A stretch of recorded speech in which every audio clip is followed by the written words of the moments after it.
Amém, irmãos? Então, agora oficialmente começa a nossa conferência. Vamos ler aqui? Quinta Conferência de Paz da região Oito. Desta vez em Piracicaba. E o versículo aqui: a glória dos filhos são os pais. Aleluia. Vamos repetir? Quinta Conferência de Paz. Aleluia. E agora nós entregamos a palavra para o nosso amado irmão Miguel Mar. Jesus é o Senhor. Vamos atentar à palavra do Senhor. Nós agradecemos ao Senhor por essa oportunidade de estarmos reunidos numa conferência voltada aos pais. Nós precisamos compreender a importância de uma conferência assim. Porque conhecemos o encargo de Deus, o encargo do Senhor. O Senhor quer fazer algo nessa terra, e para que Ele consiga fazer, Ele precisa das famílias. E o que o nosso Deus faz é sempre algo em continuidade. Por isso que a história da humanidade é de geração em geração. E é também por isso que Deus nos deu a próxima geração. Nós, como pais, temos uma responsabilidade diante do Senhor. Existe uma visão do mundo a respeito da responsabilidade dos pais. Existe também uma visão divina a respeito da responsabilidade dos pais. E nós sabemos o que o inimigo quer. O inimigo quer destruir a família. Isso é algo muito certo, não há nem dúvida sobre isso. Ele quer destruir nossas famílias e ele quer ganhar nossos filhos. Disso também nós não temos dúvida. Nós já compartilhamos no passado que o inimigo de Deus, e mesmo a obra do anticristo, o mistério da iniquidade, tem uma meta: são os nossos filhos. Não somos nós. Você deve perceber que Satanás não quer você, Satanás quer seu filho. Porque você já está velho, você já tem uma cabeça feita, você está aqui reunindo, né? Você está buscando o Senhor. E toda a esperança que o inimigo tem está no seu filho. Dizer, esse aqui ainda não está formado, esse não está preparado, esse eu posso ganhar. E destruir tudo que o pai dele e a mãe dele, o que eles fizeram. Então, o inimigo, preste atenção para uma coisa, pais. Satanás não nos quer, ele quer nossos filhos. Tá? Preste atenção a esse fato. Se nós não cuidarmos, Satanás vai alcançar êxito. Mas se nós estivermos apercebidos, se nós estivermos vigilantes, nossos filhos serão do Senhor. Mas eu preciso estar alerta. E a minha pergunta é: quantos estão alertas? Por que eu falo isso? Porque a minha percepção é que os pais ainda não acordaram sobre o perigo que está pairando sobre suas casas. Você pode perguntar: Miguel, como é que você sabe disso? É pelo número de inscrições da Conferência dos Pais. Estão percebendo? Não é prioridade. Não é prioridade. Então, não viram um perigo. Porque quem percebe o perigo, acorda, diz assim: eu tenho que saber o que Deus quer falar comigo para proteger a minha casa. Não é isso? Porque depois que o inimigo já entrou, você tentar consertar, é outra coisa. A questão é prevenir, é não deixar que ele entre. Então, eu quero reforçar um ponto que tem sido muito reforçado ao longo desses tempos, que é a respeito da nossa identidade. Nós precisamos conhecer a nossa identidade. Nós, como pais, precisamos conhecer a nossa identidade. E a Bíblia nos mostra esse aspecto de uma maneira muito clara. Se você for no dicionário e olhar a palavra identidade, vai estar escrito qualidade do que é idêntico. Então, qual é a minha identidade? Então, eu tenho que procurar uma coisa. Eu sou idêntico a quê? Isso que determina a minha identidade. E em Gênesis 1, 26, temos a palavra de Deus que nos afirma a nossa identidade. Também disse Deus, façamos o homem a nossa imagem, conforme a nossa semelhança. Então aqui está a nossa identidade. Deus diz, eu vou fazer você com minha imagem e semelhança. Esta é a sua identidade. Porque você é meu, você pertence a mim, eu sou a identidade. Glória a ti, Senhor. Amém? Amém. Então, a imagem e semelhança de Deus é algo ligado à nossa identidade. Nós somos de Deus, pertencemos à família de Deus. Nós temos uma função, expressar Deus. E é por causa dessa identidade que nós passamos a ter o domínio. Se nós temos a imagem e semelhança, nós temos o domínio. Hoje vivemos nessa terra com tantas ameaças, com tantos problemas, e mais do que nunca nós precisamos do domínio da autoridade. E o domínio da autoridade vem da nossa identidade, imagem e semelhança de Deus. O problema é que com a queda do homem, isso já vimos no passado muitas vezes, em Gênesis capítulo 5, versículos 1 a 3, diz, este é o livro da genealogia de Adão, no dia em que Deus criou o homem, a semelhança de Deus o fez. Então o versículo 1 diz que o homem foi feito à semelhança de Deus.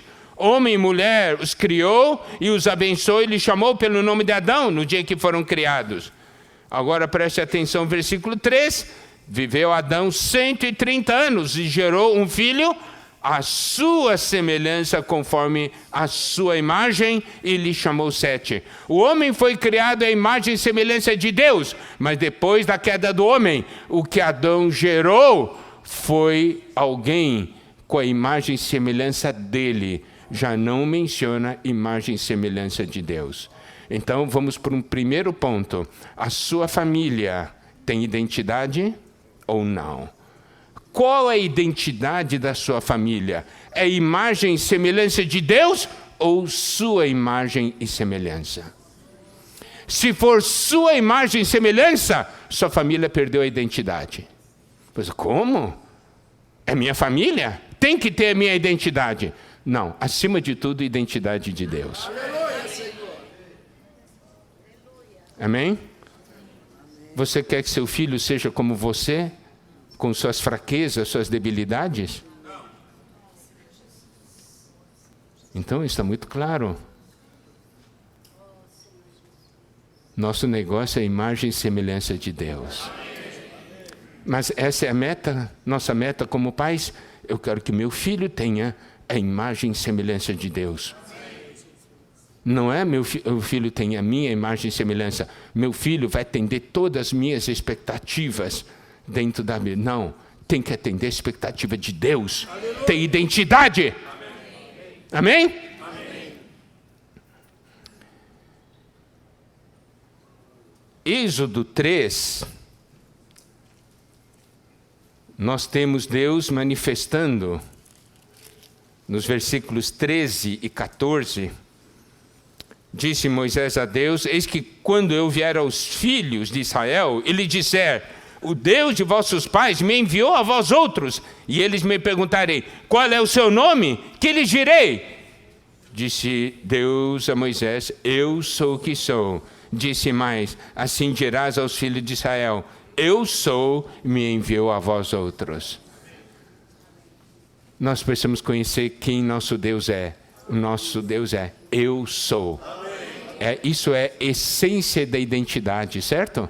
Pergunta, Deus, quem você é? Eu sou. Isso aí, ponto final.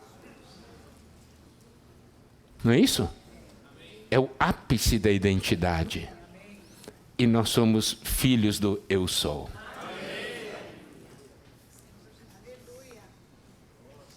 Essa é uma identidade que nós precisamos conhecer.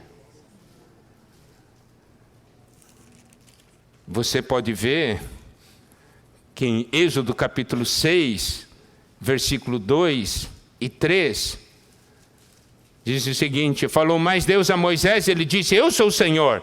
Apareci a Abraão, a Isaque e a Jacó como Deus Todo-Poderoso, como El Shaddai.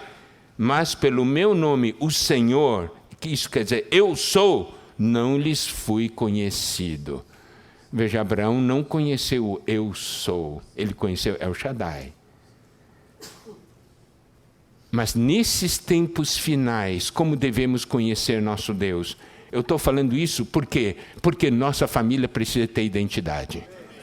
Se você der uma olhada em Apocalipse, capítulo 1, versículo 4, como Deus é apresentado aqui. João, as 7 igrejas que se encontram na Ásia, graça e paz a vós outros, da parte daquele que é, que era e que há de vir. Está vendo? É o eu sou ao longo do tempo.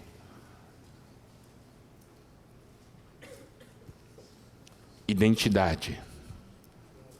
É fundamental. Nossos filhos precisam ter identidade.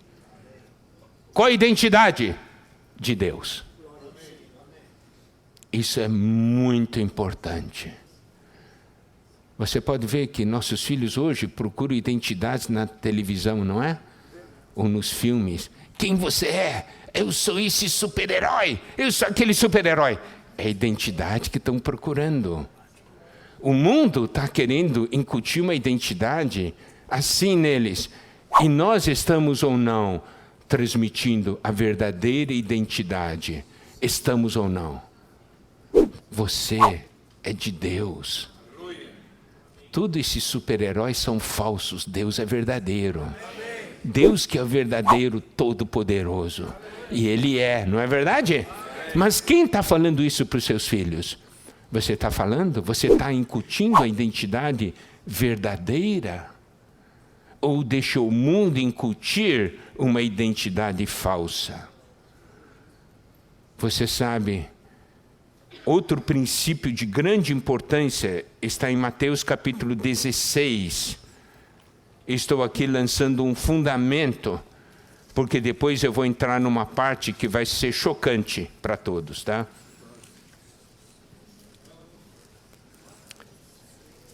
Mateus 16, versículo 15, o Senhor Jesus fez uma pergunta, mas vós, continuou ele, quem dizeis que eu sou? O Senhor Jesus estava perguntando para os discípulos, vocês sabem a minha identidade? Certo? Você pode dizer quem eu sou? Daí, Simão Pedro disse, tu és o Cristo, o Filho do Deus vivo. Ah, foi ali em cima. Mas por quê? Porque não foi carne que revelou, foi o Pai que estava nos céus que revelou isso para Pedro. Mas preste atenção. Primeira coisa, Deus revela o Senhor. Revela quem Ele é. Como nós temos uma identidade que é ligada a Ele, primeiramente nós temos que conhecer quem Ele é. Se nós não conhecemos quem Ele é, nós não saberemos quem nós somos. Porque a nossa identidade está vinculada a Ele. Não é assim que a Bíblia mostra desde o início? Então, por isso que no versículo 18, o Senhor Jesus também, eu te digo que tu és Pedro. Então o Senhor está mostrando para Pedro a identidade dele. Você falou a minha identidade, agora eu vou falar a sua identidade. Você é Pedro. Você é uma pedrinha para a edificação. Essa é a sua identidade. Você só vai saber quem você é no dia que conhecer quem o Senhor é. Louvado seja. Não é assim? Não é essa a nossa história? Hoje as pessoas do mundo sabem quem são? Não. Não sabem por que estão vivendo, não sabem para que estão aqui, não tem meta. Mas louvado seja o Senhor. Um dia nós conhecemos o Senhor. Nós sabemos quem somos, sabemos para que vivemos. Nossa vida tem meta, porque nós temos identidade. Nossos filhos precisam ter identidade.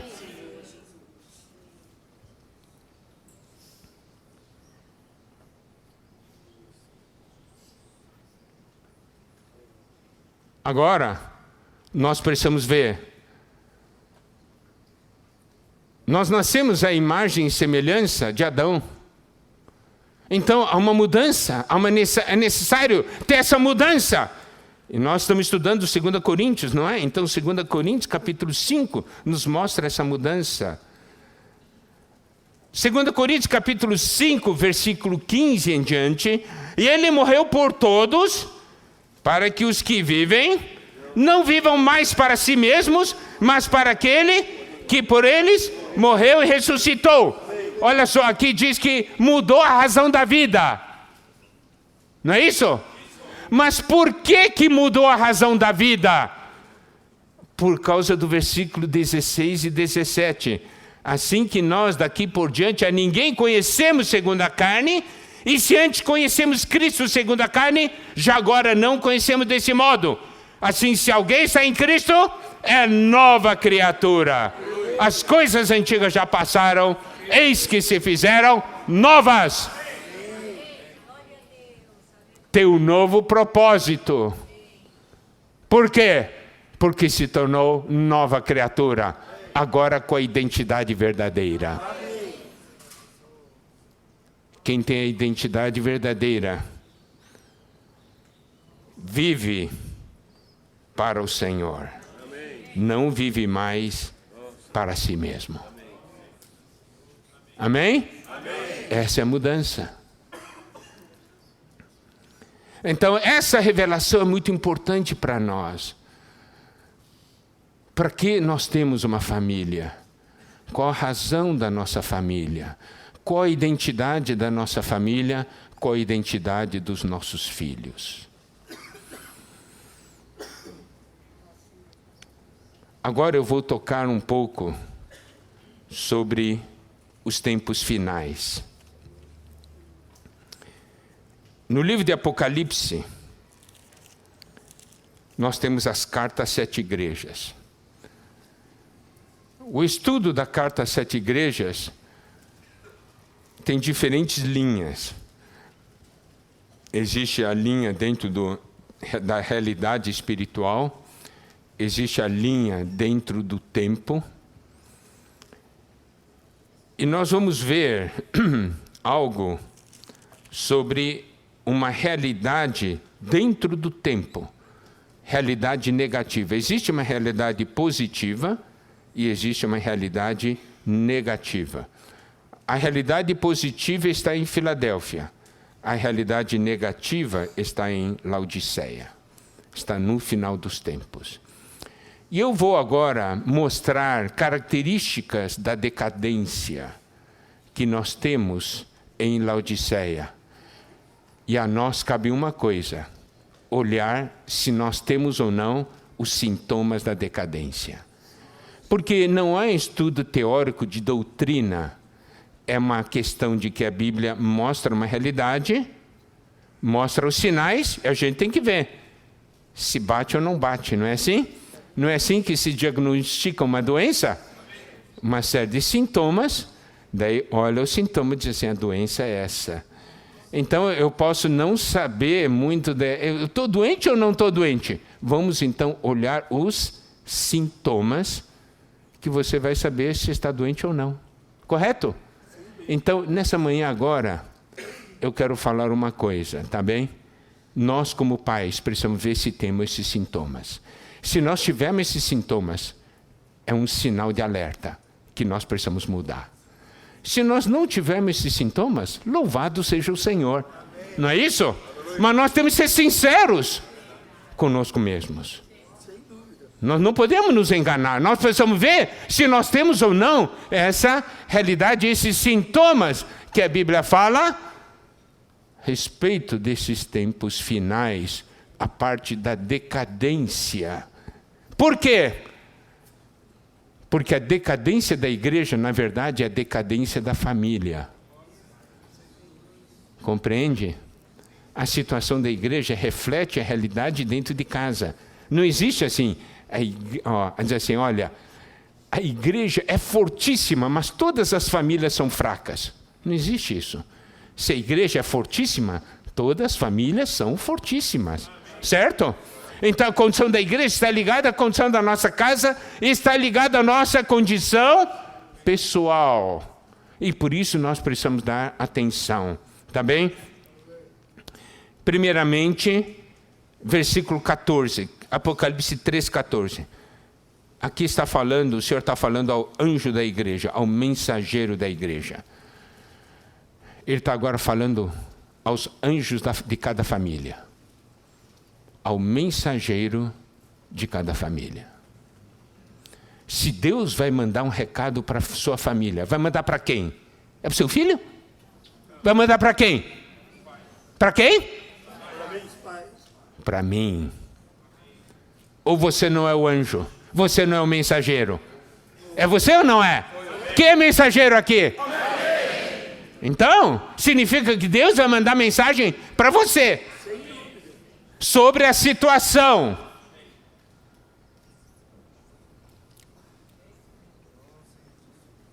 Então aqui ele está mandando para o anjo da igreja em Laodiceia, mas aqui nós estamos aplicando, está mandando para você mesmo.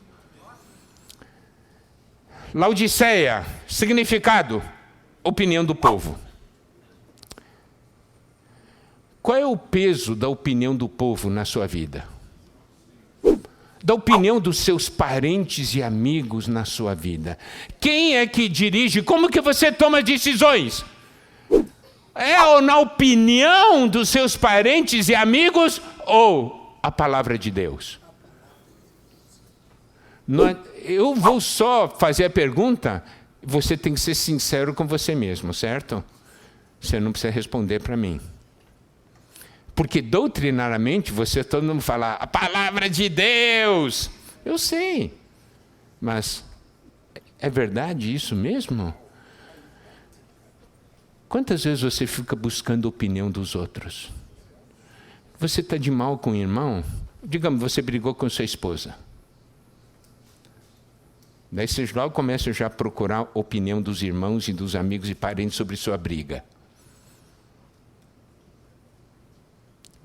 Querendo ouvir uma coisa, que você está certo. Só que você não foi perguntar a opinião de Deus.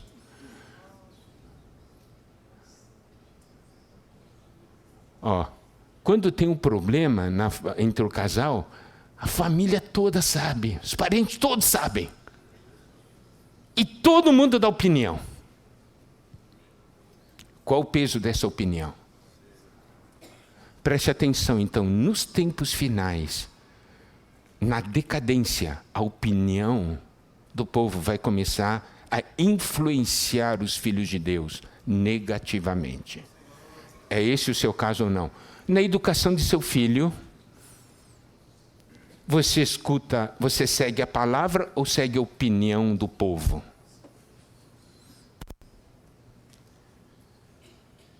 Na maneira de educar os filhos,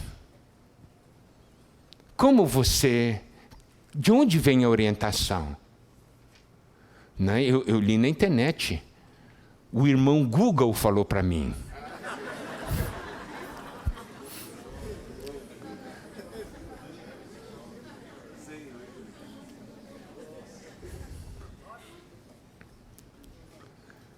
Opinião do povo. Nós damos um conselho segundo a palavra de Deus, você vai logo pesquisar para ver lá no Google qual a opinião dos peritos. Os peritos não dizem isso aí. O irmão não sabe nada.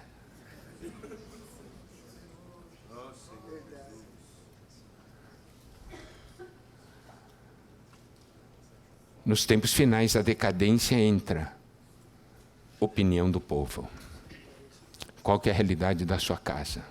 Sua casa vive pela opinião do povo? Seus filhos vivem pela opinião dos seus colegas? Meu filho, por quê? Porque meus colegas estão fazendo isso aqui também, eu quero fazer. Tá bom, então vamos fazer isso aí só para os seus colegas, você ser igualzinho aos seus colegas. Não é ser controlado pela opinião do povo? E onde está a palavra de Deus?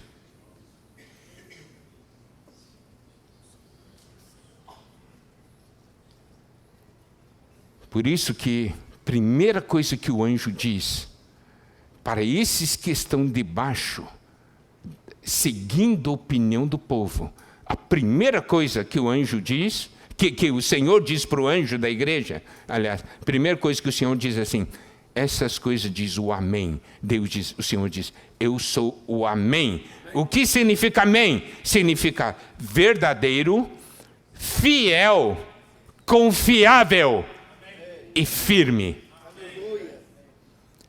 Então o Senhor está dizendo, você ouve tantas coisas, mas eu, que sou verdadeiro, fiel, confiável,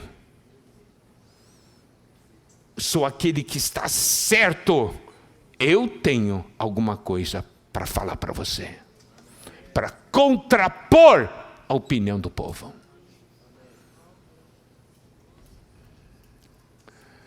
Preste atenção como o Senhor se apresenta aqui.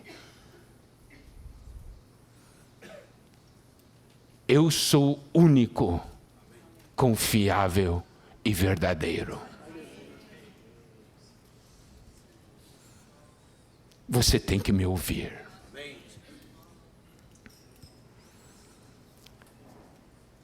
Eu sou a testemunha fiel e verdadeira. Eu sei das coisas. Eu sei. Eu sou a testemunha fiel e verdadeira. Aqui nos mostra o peso do Senhor e da sua palavra em nossas vidas, em nossas decisões. Não a opinião do povo.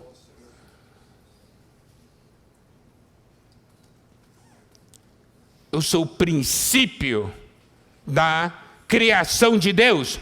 Eu sou a fonte, a origem da criação. Então eu sei o que é e o que não é. Porque fui eu que criei todas as coisas. Amém. Você confia no que o homem cria ou no que Deus cria? Os homens hoje estão criando tantas coisas novas. Ideias, ideologias, costumes. E nós seguimos essa tradição, essa opinião do povo, ou nós ouvimos e seguimos a palavra de Deus? Esta é a nossa responsabilidade como pais. Então, por isso, o Senhor diz para o mensageiro de cada família, eu, o amém, o confiável, o verdadeiro, eu tenho algumas coisas para falar para você. Você quer ouvir? Amém.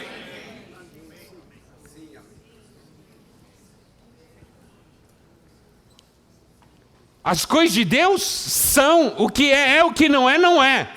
Vamos de novo para 2 Coríntios, que nós estamos estudando agora. 2 Coríntios capítulo 1. Versículos 18 e 20. Antes, como Deus é fiel, a nossa palavra para convosco não é sim e não. Porque quantas são as promessas de Deus, tantas tem nele o sim, porquanto também por ele é o amém, para a glória de Deus, para o nosso intermédio. O mundo é sim e não, mas com Deus é sim. O que é, o que não é, não é. Não é alguma coisa de dois lados.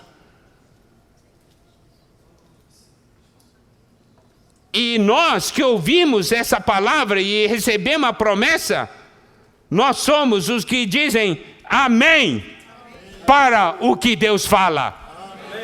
Amém. Isso é para glória de Deus por nosso intermédio. O mundo, o povo diz uma coisa e o Senhor diz outra. E nós falamos amém para o Senhor. Amém. Aleluia, Senhor. E falamos não para o mundo. Amém. Hoje o que eu estou vendo é o peso da opinião das pessoas, é o peso da mídia na decisão dentro das famílias dos irmãos.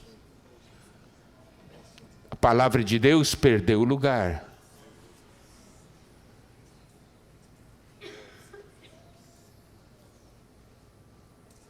Vamos voltar para Apocalipse capítulo 3, versículo 15. Conheço as tuas obras, que nem és frio nem quente. Quem deras fosse frio ou quente. Assim, porque és morno e nem és quente nem frio, estou a ponto de vomitar-te da minha boca. O que é ser morno hoje em dia? Morno é ser politicamente correto, agrada a todo mundo. Quer agradar a todo mundo. Alguém diz assim, ah, sim, é isso aí. O outro diz o contrário, é verdade. O que é o morno? É a mistura do quente com o frio. O que é o morno? É a mistura do sim e não. O mundo diz, amém. Deus diz, amém. Ué, são coisas contrárias.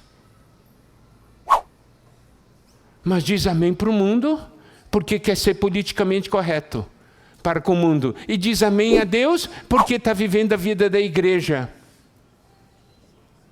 Isso é frio ou é quente?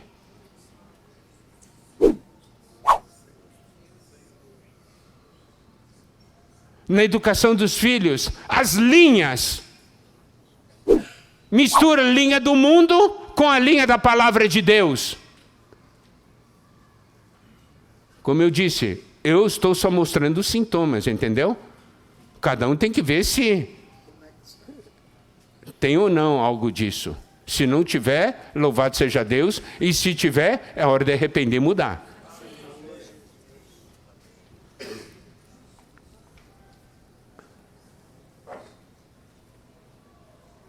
É alguém que diz amém para todos.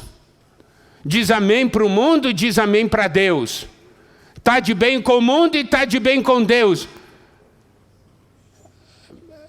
A Bíblia diz que a amizade do mundo é inimiga de Deus. Quer dizer, eu amo o mundo, amo a Deus, numa boa.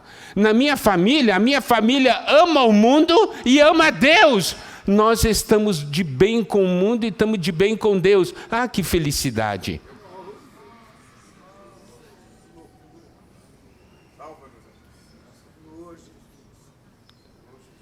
Tem meio termo? Tem como amar o mundo e amar Deus ao mesmo tempo? Mas nós vemos isso.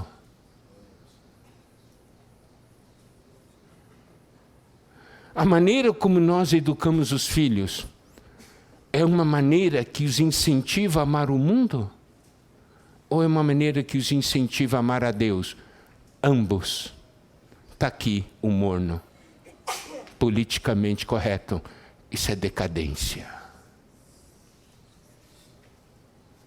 Não tem linha, não tem um traço que separa as coisas dentro de casa. Não tem uma linha de separação. Não existe santificação. Tudo misturado. Deus diz, vou te vomitar.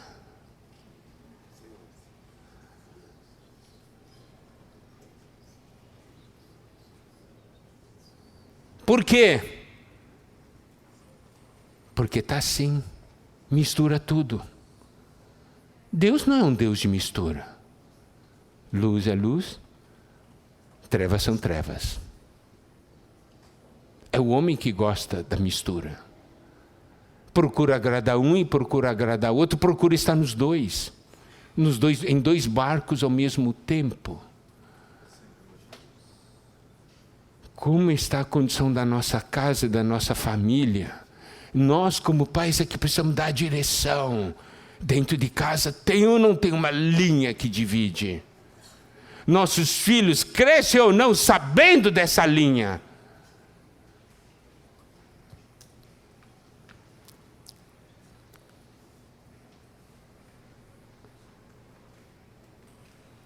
Por que consegue viver dessa maneira? Versículo 17, pois dizes, estou rico e abastado.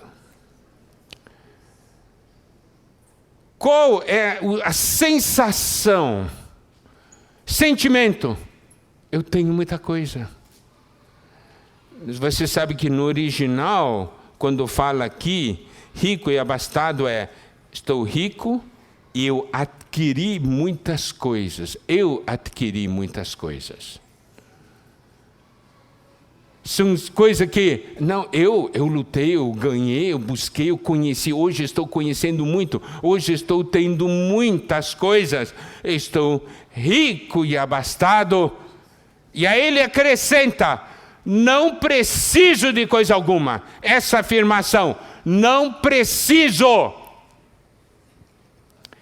Aqui está um sintoma fortíssimo. Não preciso. Quando os irmãos falaram para mim sobre o número de inscritos para a comunhão de pais, que não era grande, logo veio esse forte sentimento no interior. Por que muitos pais não se inscreveram? Não preciso. Está vendo? Esse sentimento não preciso. Vamos ver a aplicação em nossa vida diária. Leitura da Bíblia é prioridade ou não? Tempo de oração é prioridade ou não?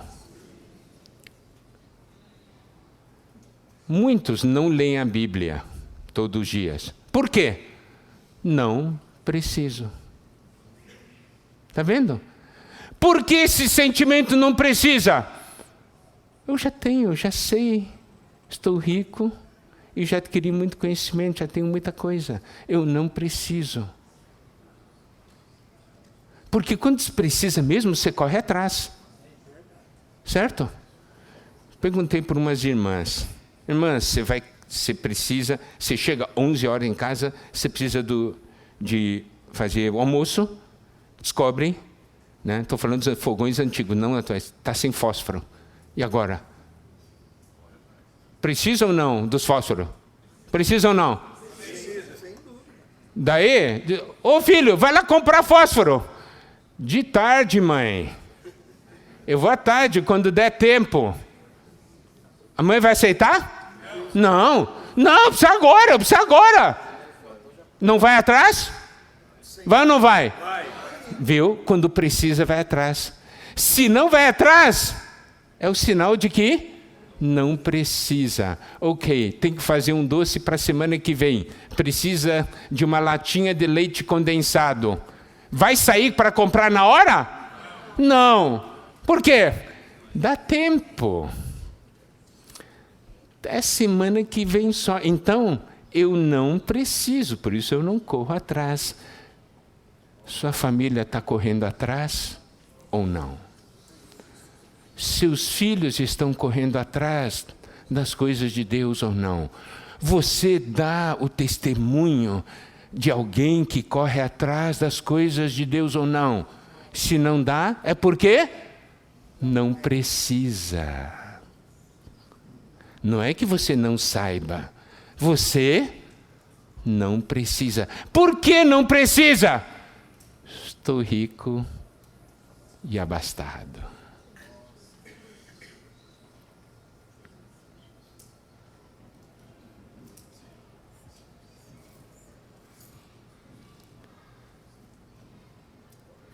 O falso sentimento de que tem, mas não tem. Por quê? Olha o que o Senhor diz. Diz assim para o anjo: Tu dizes, estou rico e abastado. E aí o Senhor diz, e nem sabes que tu és infeliz, sim, miserável, pobre, cego e nu. Você tem uma sensação, um sentimento de que está bem, mas você não sabe da verdadeira situação.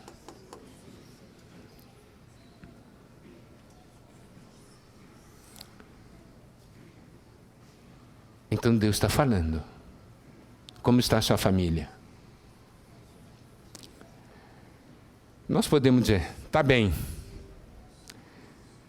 Está bem é porque você sente que está bem, ou é porque Deus disse que está bem?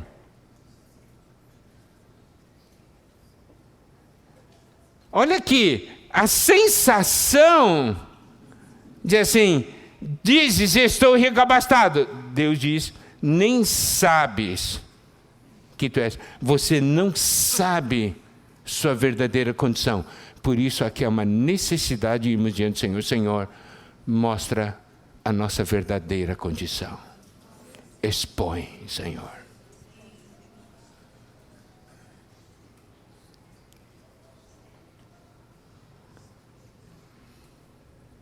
Infeliz.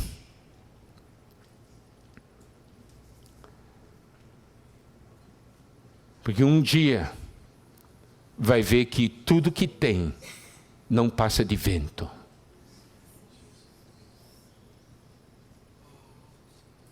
Um dia vai ver que toda essa sensação que tinha era uma sensação falsa e que verdadeiramente é infeliz. Porque o que tem não é real, é só aparência.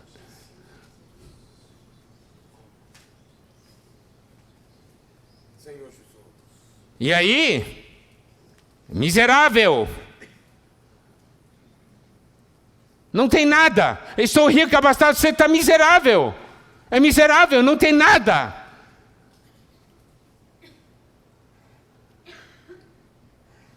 De quem é o reino? Mateus 5, logo no início, fala da bem-aventurança. Bem-aventurados os pobres no espírito, aqueles mendigos no espírito. Pobre é mendigo ali, né? Significa você é alguém que todo dia, Senhor, me dá de ti mesmo.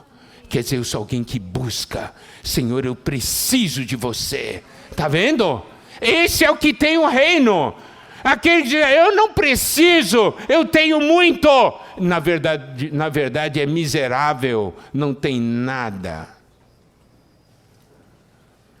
Preste atenção, no momento que você tiver o sentimento, não preciso, é sinal de que você já está miserável.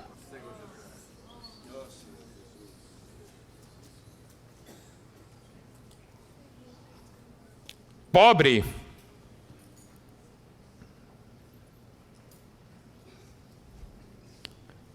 O que você tem de eterno? Ou tudo que tem é do tempo provisório e físico? Qual que é o bem da nossa família? O que é temporal, o que é dentro do tempo, o que é material? Ou é o que é espiritual e eterno?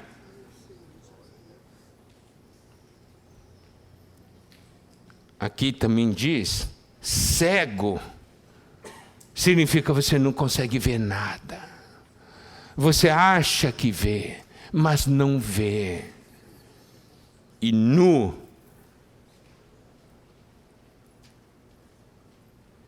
Mostra a sua família não tem vestes de justiça. É o testemunho da família.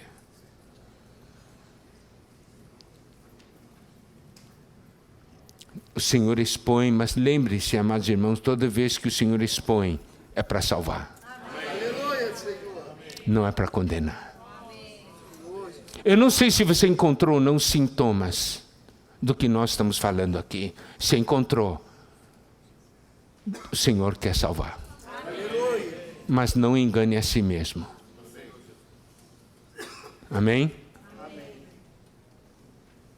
Daí o Senhor diz, aconselho-te. Eu tenho alguns conselhos para te dar. Sabe, quando a gente está numa situação assim de Senhor, por favor, fala. Por falar nisso, hoje à tarde tem a segunda parte da Conferência dos Pais. Quem não se inscreveu, se inscreva, tá? Haverá muitos conselhos. Tá bem?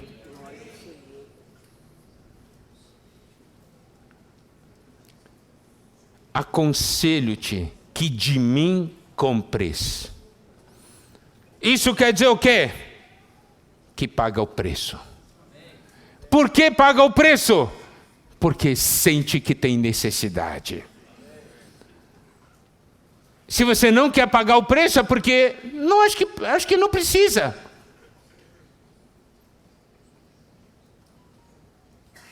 Compre o quê? Ouro refinado pelo fogo, para te enriquecer. Isso significa ganhar mais da natureza divina.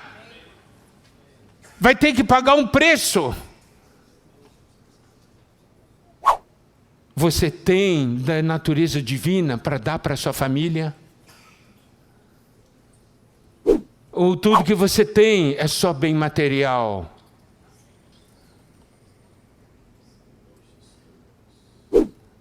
Precisa de vestiduras brancas? É um viver de testemunho? Viver por meio de Cristo? Ouro, a natureza divina, está ligado ao Pai.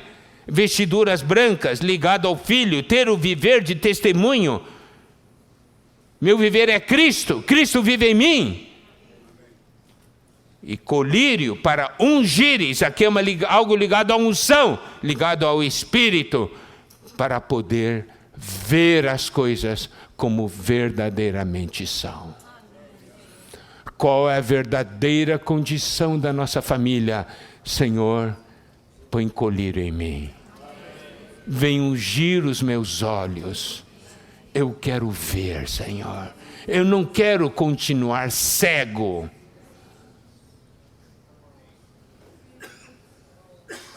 É uma questão de aparência. Eu não quero viver na aparência. Sobre essa questão de necessidade, o Senhor disse: aconselho-te que de mim compre, significa pague um preço. Veja que precisa, não diga mais eu não preciso.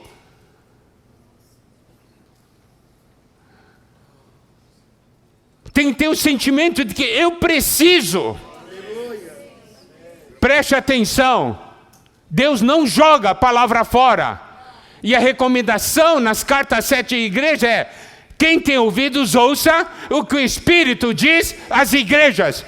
Então, toda vez que Deus falar, é porque nós precisamos. Existe alguma coisa que Deus vai falar que a gente diz: isso eu não preciso? Existe? Por isso que toda vez que você sabe que Deus vai falar, você tem que buscar. Tem que comprar. Principalmente as coisas ligadas à nossa família.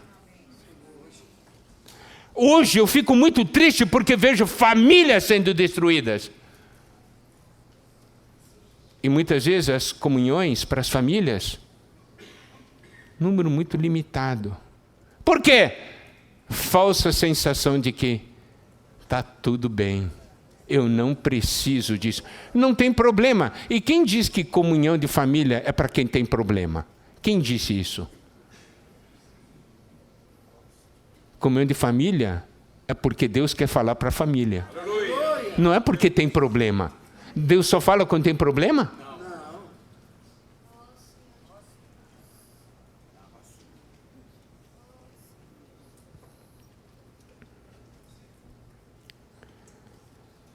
Nós sempre temos muitas desculpas. Eu quero mostrar uma porção. Lucas 14.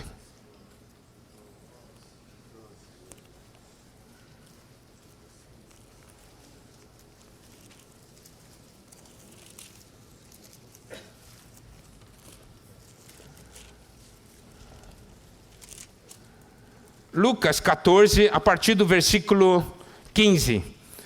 Ora, ouvindo tais palavras, um dos que estavam com ele à mesa disse-lhe: bem-aventurado aquele que comer pão no reino de Deus. Ele, porém, respondeu: certo homem deu uma grande ceia e convidou muitos. À hora da ceia, enviou o seu servo para avisar aos convidados: vinde, porque tudo já está preparado. Não obstante, todos a uma começaram a escusar-se da desculpa. Disse o primeiro: comprei um campo, preciso ir vê-lo, rogo-te que me tenhas por escusado. Outro disse: comprei 5 juntas de bois, vou experimentá-las, rogo-te que me tenhas por escusado. Outro disse: casei-me, por isso não posso ir. Essa parábola da grande ceia em Lucas 14 é diferente da parábola de Mateus 22, de 2 a 14. Ali, parábola de Mateus 22, 2 a 14, se refere ao rei e a respeito das bodas, é ligado ao galardão. Essa porção aqui é a respeito de um homem que deu uma grande ceia e convidou a muitos. Isso se refere à salvação completa que Deus preparou para nós. Deus quer nos salvar completamente e está nos convidando, diz assim: venha desfrutar da salvação completa que eu preparei. Mas quantos convidados foram? Hoje isso se repete? Deus quer dar salvação completa. Eu não tenho tempo.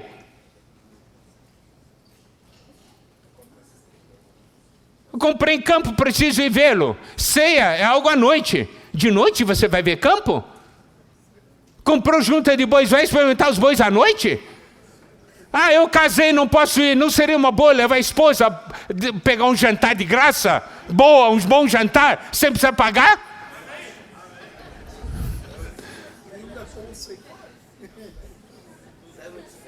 Você vê, é tudo desculpa. Deus quer preparar. Olha, eu vou dizer uma coisa, amados irmãos. Nós saímos pela África para tantos países. Nós não imaginamos as riquezas que nós temos. A gente dá um pouco, os irmãos ficam: eu quero mais, por favor, voltem, voltem. E aqui, eu não tenho tempo de ouvir isso aí.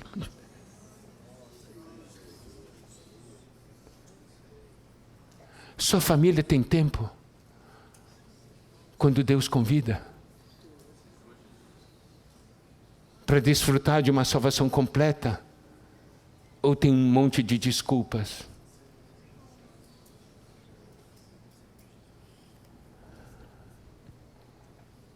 Olha o versículo 24. Porque vos declaro que nenhum daqueles homens que foram convidados provará minha ceia. Porque eles não quiseram. Dizem: então não quer? Então eu não vou te dar. Você quer que Deus fale isso para você? Não. Ele convidou, você não veio. Você não quer? Então você não vai nem provar o que eu tenho. Você quer?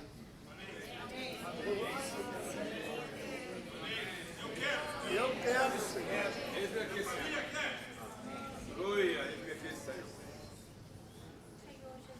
É a decadência dos tempos finais.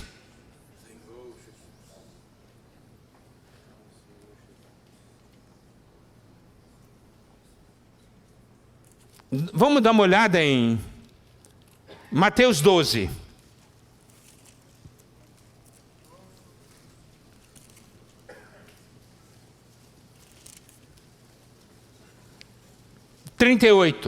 Então alguns escribas e fariseus se replicaram: mestre, queremos ver da tua parte algum sinal.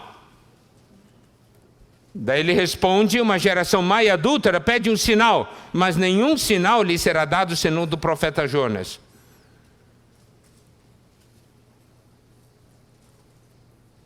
Porque assim como esteve Jonas 3 dias e 3 noites no ventre do grande peixe, assim o Filho do Homem estará 3 dias e 3 noites no coração da terra.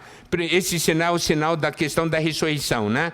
Mas eu quero que os irmãos prestem atenção há 2 aspectos do que o Senhor está falando aqui nos versículos 41 e 42, profundamente ligados a essa porção que nós estamos compartilhando hoje. Ninivitas se levantarão no juízo com essa geração e a condenarão, porque se arrependeram com a pregação de Jonas. E eis aqui está quem é maior do que Jonas. A rainha do sul se levantará no juízo com essa geração e a condenará, porque veio dos confins da terra para ouvir a sabedoria de Salomão. E eis aqui está quem é maior do que Salomão. O Senhor aqui está dizendo uma coisa, eu quero que vocês saibam, eu sou maior do que Jonas e eu sou maior do que Salomão. Esse sinal, esse ponto tem que ser uma grande advertência para todos nós, tá bem? Eu vou detalhar isso para que os irmãos possam compreender. Primeiro, Jonas, né? Se nós dermos uma olhada no livro de Jonas, aí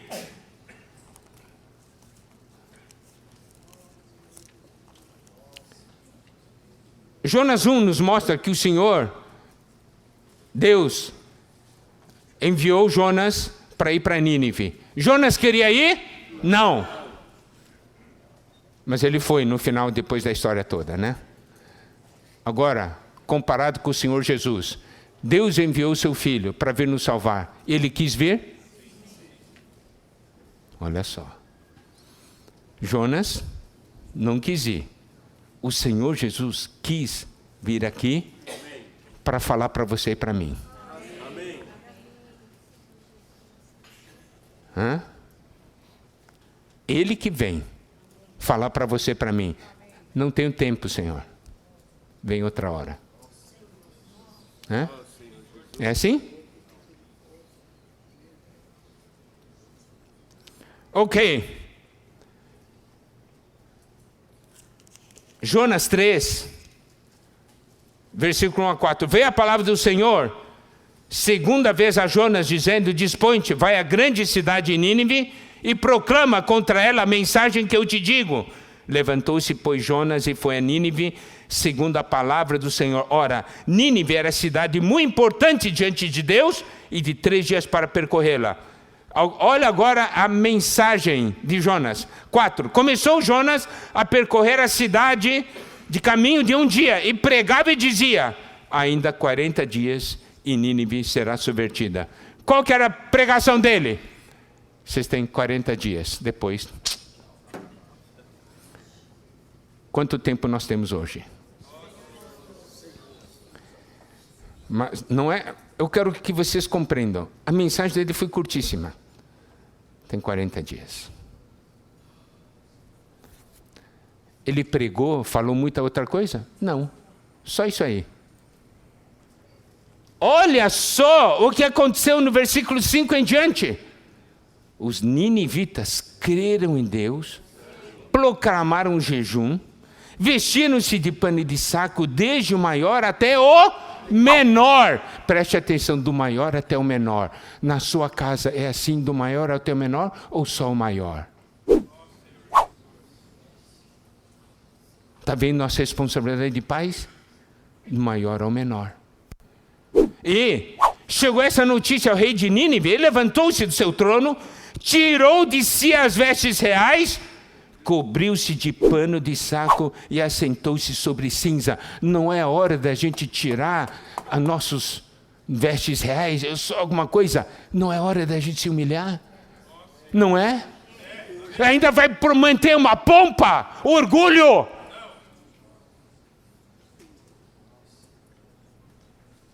E fez proclamar, divulgar em Nínive, por mandado do rei e seus grandes: nem homem, nem animais, nem bois, nem ovelhas provem coisa alguma, nem os leve ao pasto, nem beba água, mas sejam cobertos de pano de saco, tanto os homens como os animais.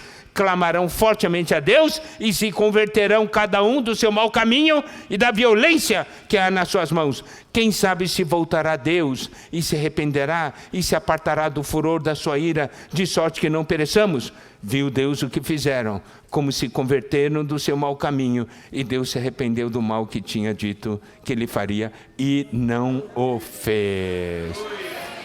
Eu quero que vocês vejam a figura, até o animal. Levou até o animal estar vestido assim.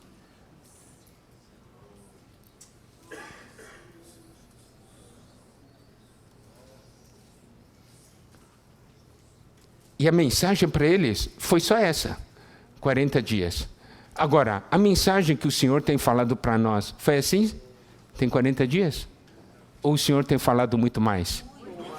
Muito mais. E que tipo de arrependimento está gerando em nós? Você entende por que o Senhor disse que aquele dia os de Nínive vão levantar e condenar? Se com aquelas palavras curtas de alguém que não queria ir, fez eles se converterem dessa maneira, imagina a palavra do Senhor Jesus, que quis vir e falou muito mais, e não produz efeito.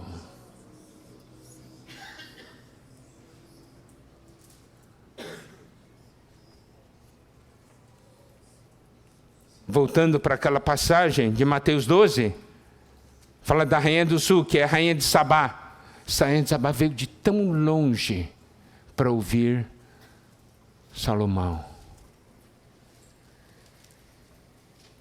Você tem que fazer aquela viagem de vários meses para poder ouvir? Está vendo o coração de busca? Perguntou, por que você vai? Porque eu preciso. Estão vendo a diferença? Se precisa, vai. Não é assim? Precisamos ou não da palavra de Deus? Precisamos ou não da aparição do Senhor? Precisamos ou não conhecer a vontade de Deus para a nossa casa, para os nossos filhos?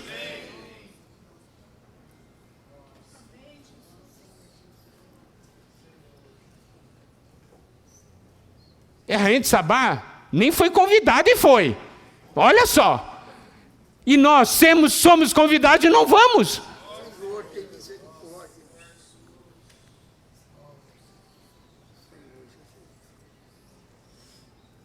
Vamos voltar para Apocalipse.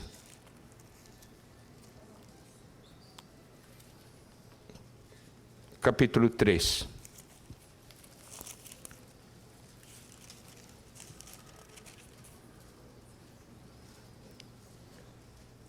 Eu repreendo e disciplino a quantos amo. Sê, pois, zeloso e arrepende-te. Essa palavra zeloso significa ferver de novo.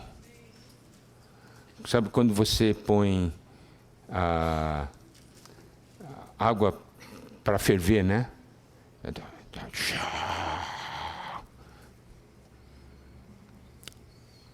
Deixa de ser morno. Ferva. Certo? Esse é o conselho de Deus. Ferva. Ferva. Versículo 20 que é importante. Eis que estou à porta e bato. Se alguém ouvir a minha voz, abrir a porta, entrarei em sua casa, cearei com ele e ele comigo. Esse versículo tem dois aspectos. Uns usam no seu aspecto positivo, né, falando para evangelização. Mas aqui, lembre-se, aqui é uma carta dirigida a uma igreja.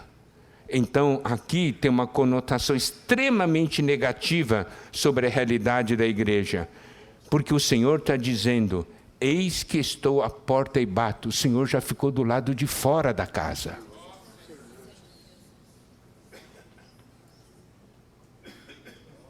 Dentro da sua casa, o Senhor está do lado de dentro ou do lado de fora? A porta está aberta ou está fechada?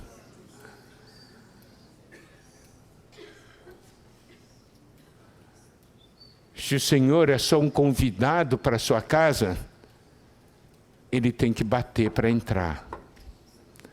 Mas se ele é um membro da sua casa, ele entra sem bater.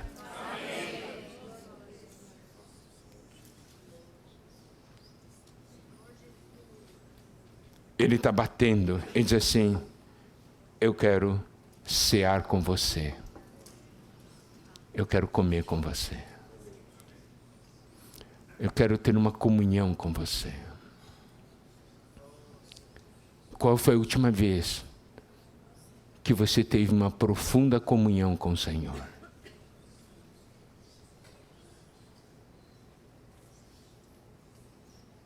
Essa vez, no mês passado eu fui para Angola, fiquei 15 dias lá. Na minha viagem de ida, o inimigo fez de tudo, né? Para poder causar problemas. O meu banco, acredito, não reclinava. Viajei quase 9 horas com um banco assim.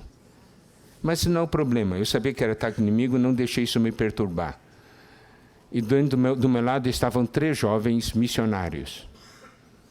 Eu vi eles tendo comunhão, daí comecei a ter comunhão com eles. Eu falei, sobre algumas minhas experiências, e eles contaram a experiência deles.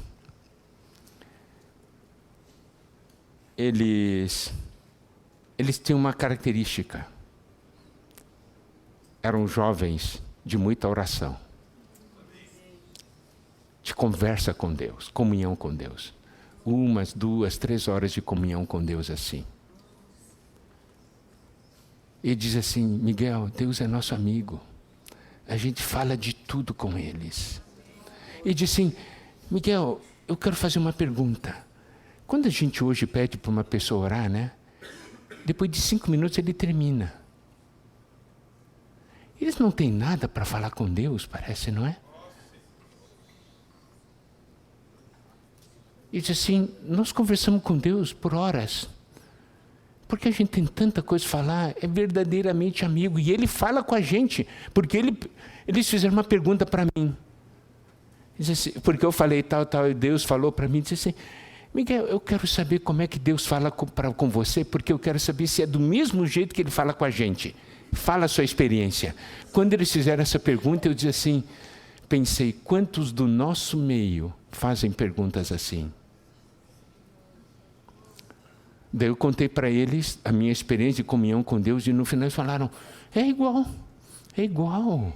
Puxa, que bom. E eles falaram o seguinte: você acredita que o Senhor Jesus está voltando? Eu disse: acredito. E Ele está preparando um povo para a sua volta. Eles falando para mim. E eu disse: é isso aí mesmo. E eles ficaram tão contentes porque eu concordava com eles. E dizia: é difícil encontrar alguém assim hoje, é difícil. Eu fui com eles na ida e na volta estava lá no mesmo avião. Nós encontramos na sala de espera e eles, sabe o que falaram? Falaram assim: conta para nós a sua experiência que nós vamos cantar as nossas.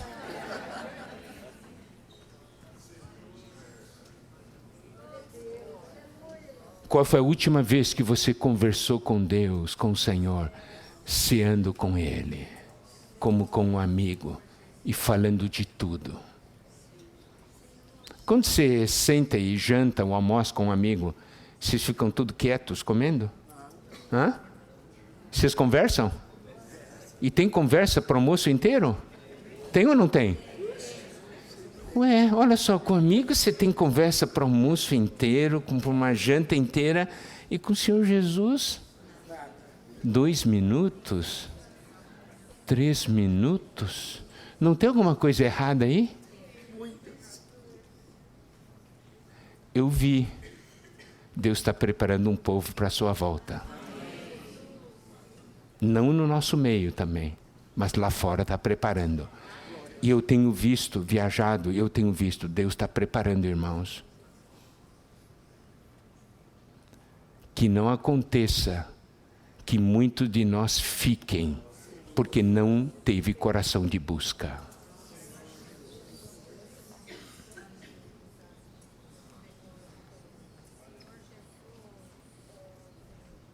O Senhor está do lado de dentro da sua casa ou está do lado de fora?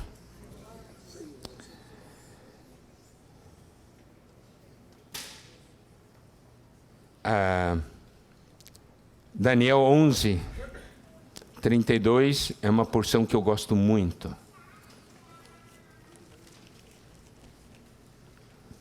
Segunda parte. Mas o povo que conhece ao seu Deus se tornará forte e ativo. Preste atenção. Tudo começa conhecendo a Deus. De verdade. Quer que sua família se torne forte e ativa? Amém. Conheça a Deus. Amém. Isso é importante.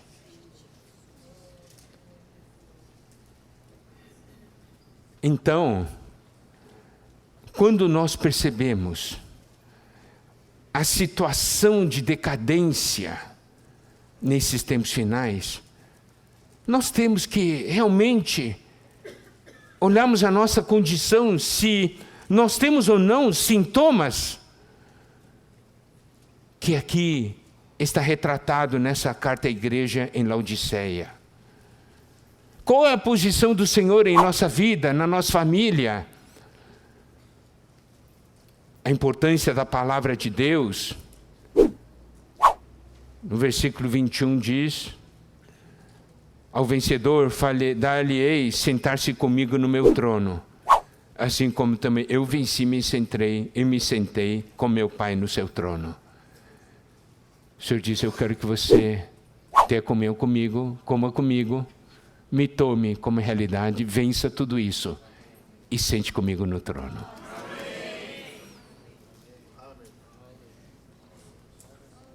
Quem tem ouvidos, ouça o que o Espírito diz às igrejas. Amados irmãos, amadas irmãs, amados pais, meu encargo nessa manhã é exatamente essa, de nos despertar. Somos uma família em decadência ou somos uma família com realidade? Pelos sintomas nós podemos descobrir. Talvez nós tenhamos alguns desses sintomas, não todos. Mas Deus está nos falando. Porque dá tempo ainda de mudar. E é momento de conhecermos mais o Senhor e nos prepararmos para a sua volta. Nossos filhos dependem disso.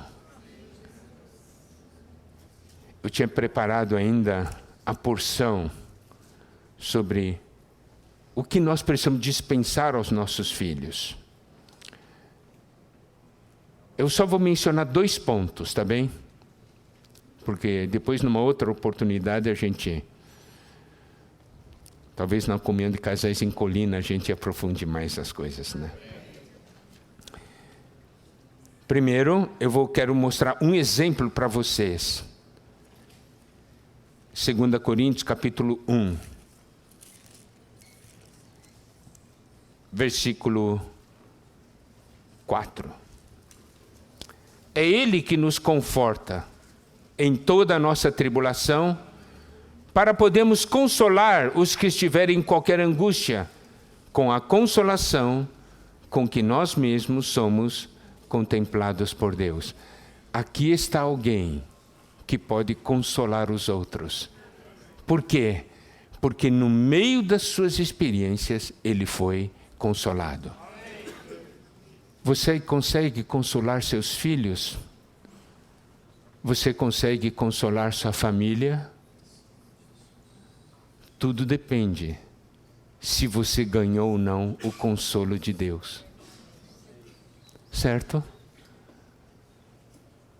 Se você não ganhou o consolo de Deus nas suas experiências, porque você não o busca, como você vai consolar a sua família?